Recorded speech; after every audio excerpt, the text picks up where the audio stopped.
يعني هيك تجاوزًا ممكن نسميها تبولة على طريقتي بطريقة صحية وجميلة جدًا. أول شي رح نسلق الكينوا، والكينوا واحدة من أحلى وأفيد البذور الموجودة على الكوكب، صدقوني لازم تقرأوا عنها. بعدين رح نجيب البقدونس، قبل ما نغسله رح نفرمه، بعدين نغسله بهي الطريقة، رح ننقعه يعني مع شوية خل، بعدين نصفيه على مصفاية.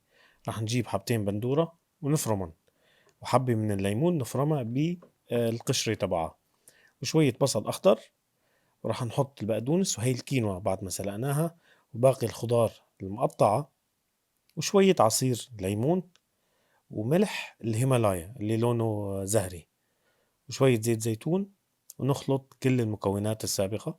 طبعا ما خلصنا، راح نحط رمان ونجم هي الوصفة اللي هو السالمون المدخن، جميل جدا ومفيد، وأنا كتير بحبه. بتمنى تشوفوا الوصفة وتشاركوها، ولا تنسوا تعملوا لنا فولو.